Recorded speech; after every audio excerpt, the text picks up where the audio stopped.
Hello friends, స్వాగతం. ఈరోజు మనం గరుడ పురాణంలోని అద్భుతమైన రహస్యాలను చర్చించబోతున్నాము.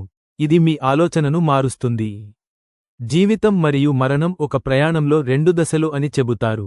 కానీ ఒక వ్యక్తి మరణ సమయంలో ఈ 4 పవిత్రమైన వస్తువులను కలిగి ఉంటే అవి స్వర్గానికి హామీ ఇవ్వబడతాయని నమ్ముతారు. గరుడ పురాణంలో వివరించిన ఈ దైవిక సంకేతాలు వేల సంవత్సరాల క్రితం ఉన్నట్లే నేటికీ నిజం. కాబట్టి తెలుసుకుందాం. ఆత్మను మోక్షానికి నడిపించే మరియు స్వర్గానికి తలుపులు తెరిచే ఆ 4 విషయాలు ఏమిటి? వీడియోను చివరి వరకు చూడటం మర్చిపోవద్దు, ఎందుకంటే చివరికి మీరు చాలా తక్కువ మందికి తెలిసిన రహస్యాన్ని కనుగొంటారు. గరుడ పురాణం హిందూ మతం యొక్క ప్రధాన గ్రంథాలలో ఒకటి. ఇది జీవితం, మరణం, పాపం, ధర్మం, మోక్షం, నరకం, స్వర్గం, కర్మ మరియు ఆత్మ ప్రయాణం యొక్క వివరణాత్మక మరియు లోతైన వర్ణనను అందిస్తుంది. ఈ వచనాన్ని విష్ణువు గరుడుడికి ఇచ్చిన జ్ఞానంగా పరిగణిస్తారు, అందుకే దీనిని జీవిత దర్పణం అని కూడా పిలుస్తారు. మరణం ముగింపు కాదు, ఆత్మ ప్రయాణంలో ఒక కొత్త అధ్యాయం అని గరుడ పురాణం స్పష్టంగా చెబుతుంది. ఈ ప్రయాణం పూర్తిగా ఒక వ్యక్తి కర్మ, స్వభావం, సద్గుణాలు, దుర్గుణాలు, సంస్కారాలు మరియు మరణ సమయంలో కలిగి ఉన్న కొన్ని అంశాలపై ఆధారపడి ఉంటుంది. ఈ వచనం 4 విషయాలను ప్రస్తావిస్తుంది. అవి మరణ సమయంలో కలిగి ఉంటే వారి ఆత్మ మోక్షాన్ని పొందుతుందని, స్వర్గద్వారాలు తెరుచుకుంటాయని మరియు దయ్యాలు, పిశాచాలు లేదా నరకం యొక్క మార్గాలు వారికి అందుబాటులో ఉండవని నిర్ధారిస్తుంది. ఈ ప్రకటన ప్రతీకాత్మకమైనది మరియు లోతైనది. కాబట్టి ఈ 4 అంశాలను కేవలం వస్తువులుగా పరిగణించకూడదు, బదులుగా ఆధ్యాత్మిక లక్షణాలు, స్వచ్ఛమైన చర్యలు మరియు దైవిక స్పృహను కలిగి ఉండాలి. మొదటి అంశం మంచి పనులు. దీనిని గరుడ పురాణం స్వర్గానికి అతి ముఖ్యమైన కీలకంగా వర్ణిస్తుంది. ఒక వ్యక్తి మొత్తం జీవితం చర్యలపై ఆధారపడి ఉంటుంది. మరణ సమయంలో సంపద, కుటుంబం, స్నేహితులు, గుర్తింపు, హోదా లేదా శరీరం మనతో పాటు రాదు, మన కర్మలు మాత్రమే. ఒక వ్యక్తి జీవితాంతం దానధర్మాలు, సత్యసంధత, దాతృత్వం, మధురమైన వాక్కు, నిజాయితీ, న్యాయం, అహింస మరియు సేవను ఆచరిస్తే మరణ సమయంలో వారి ఆత్మ చాలా తేలికగా మారుతుంది మరియు మరణ దూతలు దానిని తాకలేరు. దానధర్మాలు మరియు దాతృత్వం అనే సద్గుణాలు ఆత్మకు బంగారు పూసల లాంటివని, దానిని నేరుగా స్వర్గపు నివాసానికి తీసుకువెళతాయని గరుడ పురాణం పేర్కొంది. మరణ సమయంలో ఒక వ్యక్తి యొక్క చివరి సంకల్పం, చివరి కోరిక మరియు చివరి భావోద్వేగం కూడా వారి కర్మలకు జోడించబడతాయి. అందువల్ల మరణ సమయంలో మనస్సు ద్వేషం, కోపం, శత్రుత్వం, దురాశ, అనుబంధం లేదా పాపాల భారం నుండి విముక్తి పొందాలని చెప్పబడింది. మరణ సమయంలో సద్గుణాలు కలిగిన వ్యక్తికి విష్ణువు స్వయంగా మార్గం సుగమం చేస్తాడు. గరుడ పురాణం చాలా ముఖ్యమైనదిగా నొక్కి చెప్పే మరో విషయానికి ఏమిటంటే మంచి సహవాసం మరియు దేవుని జ్ఞాపకం. ఒక వ్యక్తి మరణించినప్పుడు వారి మనస్సు చాలా అస్థిరంగా మారుతుంది మరియు శరీరశక్తులు క్రమంగా చెదిరిపోతాయి.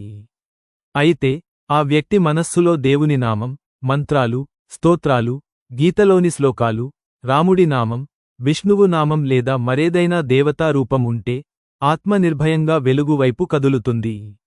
మరణ సమయంలో రాముడు నామాన్ని జపించడం వల్ల దేవుని దూతలు ఆత్మను స్వర్గానికి తీసుకెళ్లగలరని చెబుతారు. మరణ సమయంలో విష్ణు సహస్రనామం లేదా గీతలోని అధ్యాయాలను వినే వ్యక్తి తన గత జన్మల పాపాల నుండి విముక్తి పొంది దైవిక నివాసాన్ని పొందుతాడని గరుడ పురాణం కూడా చెబుతుంది. ఇక్కడ సత్సంగం కథలు వినడానికి మాత్రమే పరిమితం కాదు, జీవితాంతం మంచి ఆలోచనలు, మంచి వ్యక్తులు, పండితులు మరియు మతపరమైన వ్యక్తుల సహవాసంలో ఉండటం కూడా ఇందులో ఉంది.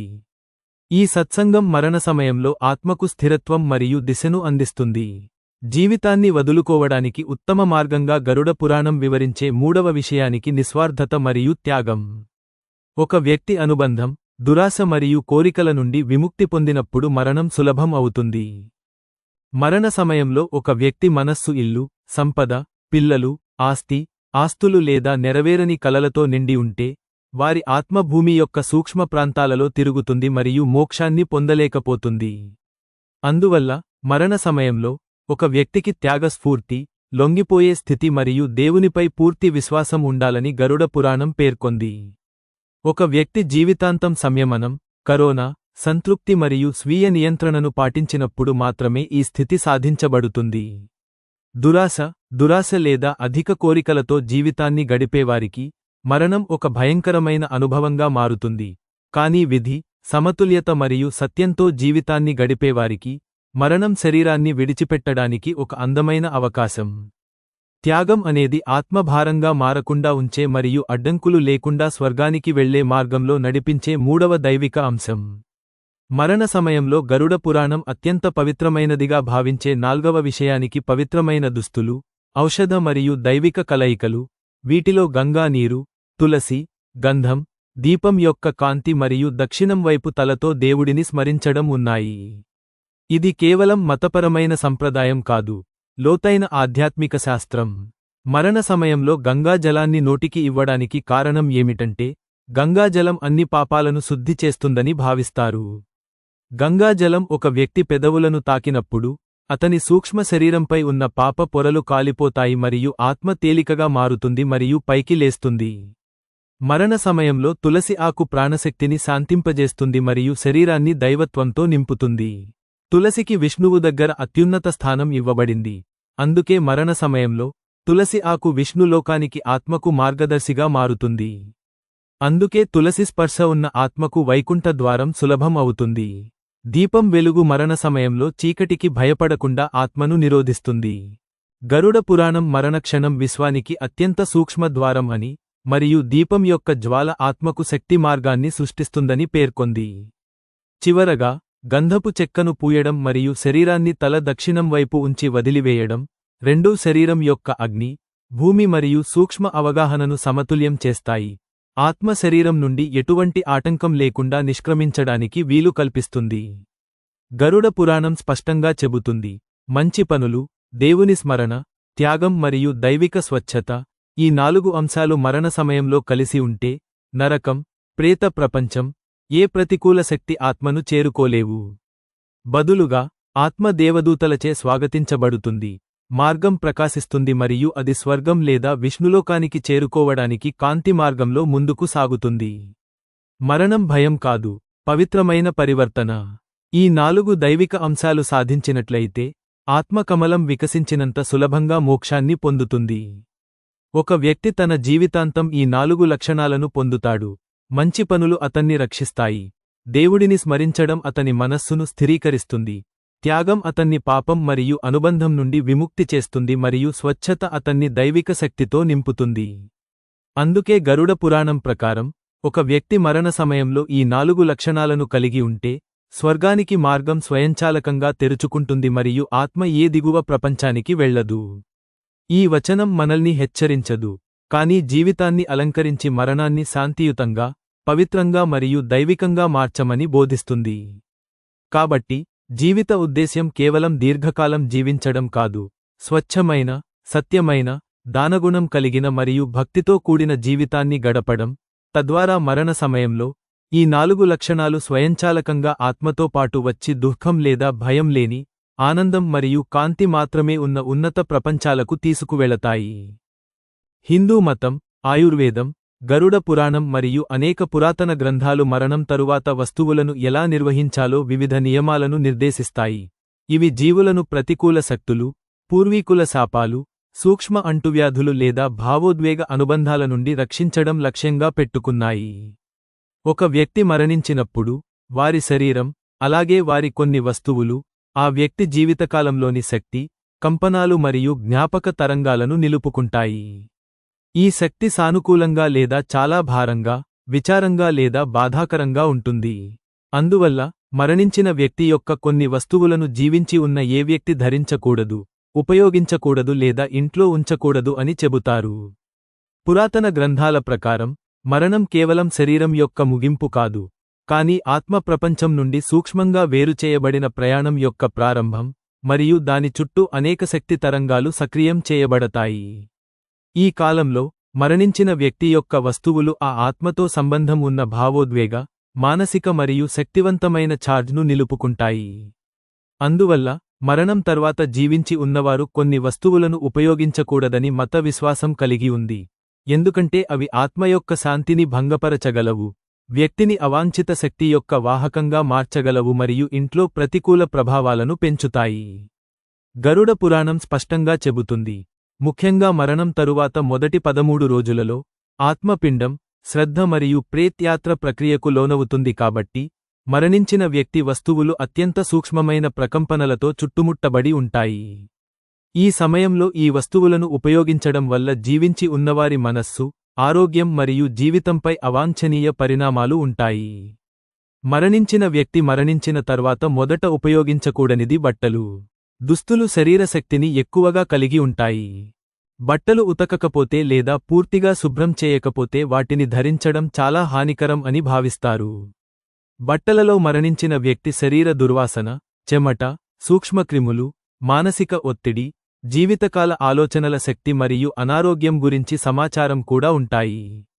ఒక వ్యక్తి అనారోగ్యంతో మరణిస్తే వారి బట్టలు ఇన్ఫెక్షన్ ప్రమాదాన్ని పెంచుతాయి మరియు వారు విషాదకరమైన సంఘటన కారణంగా మరణిస్తే వారి బట్టలు బలమైన భావోద్వేగ ప్రకంపనలను కలిగి ఉంటాయి.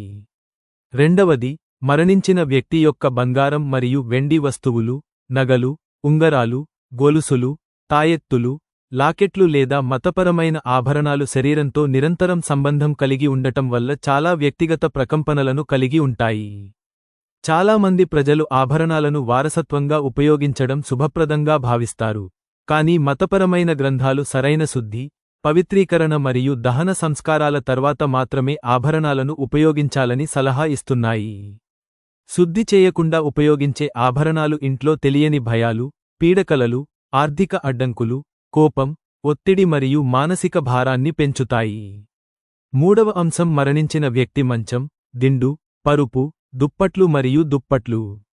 ఈ వస్తువులు వ్యక్తి యొక్క ఆరోగ్య ప్రకంపనలు, అనారోగ్యాలు, భావోద్వేగ శక్తి, కలలు, భయాలు మరియు మానసిక స్థితిని గ్రహిస్తాయి. మరణం తరువాత ఈ వస్తువులు ప్రతికూల శక్తిని త్వరగా ఆకర్షిస్తాయి మరియు వాటిని ఇంట్లో ఉంచడం వల్ల ఆధ్యాత్మికంగా శాంతికి భంగం కలుగుతుంది. అందువల్ల మరణించిన వ్యక్తి మంచం 13 రోజుల తర్వాత దానం చేయాలని లేదా కొత్త వ్యక్తులు ఉపయోగించకూడదని సిఫార్సు చేయబడింది. తదుపరి ముఖ్యమైన వస్తువు బూట్లు.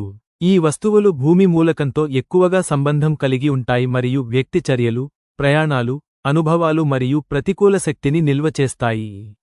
మరణించిన వ్యక్తి బూట్లు ధరించడం చాలా దురదృష్టకరం ఎందుకంటే అవి వ్యక్తి శక్తిని స్తబ్దుగా చేస్తాయి, ఆకస్మిక సమస్యలను కలిగిస్తాయి మరియు జీవితంలో పోరాటాలను పెంచుతాయి.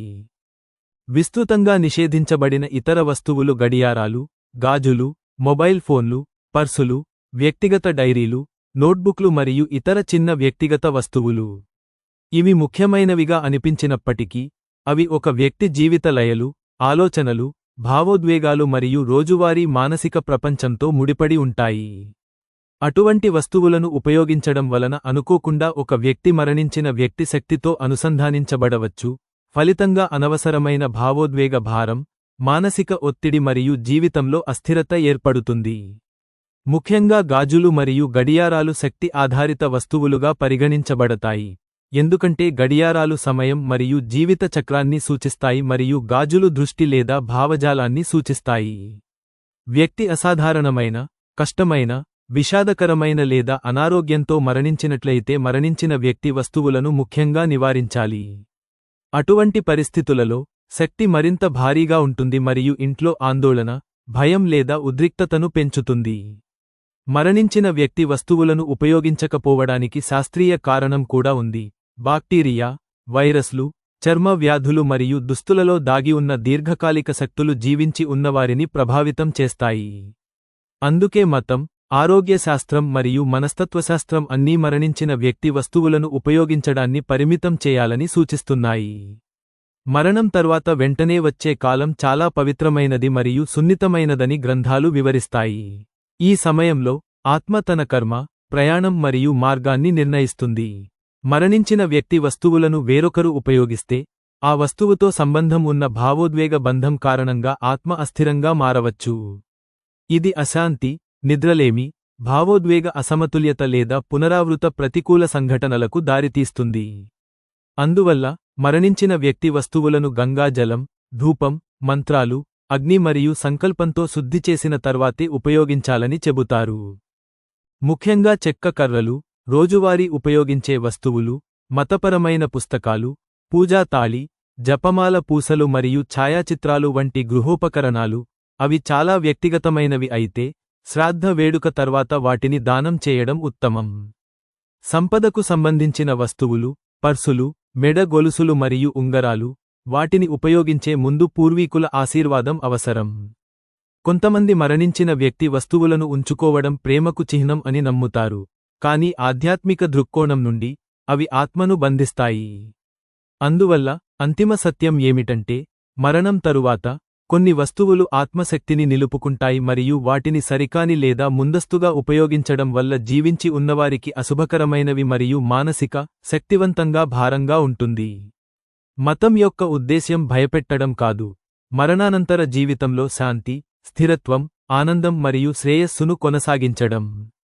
అందువల్ల, మరణించిన వ్యక్తి యొక్క వ్యక్తిగత మరియు శక్తివంతమైన వస్తువులను సరిగ్గా దానం చేయాలి, శుద్ధి చేయాలి మరియు ఉపయోగించాలి లేదా ఆత్మకు శాంతి మరియు ప్రశాంతతను మరియు కుటుంబానికి ఆనందాన్ని నిర్ధారించడానికి పూర్తిగా విస్మరించాలి.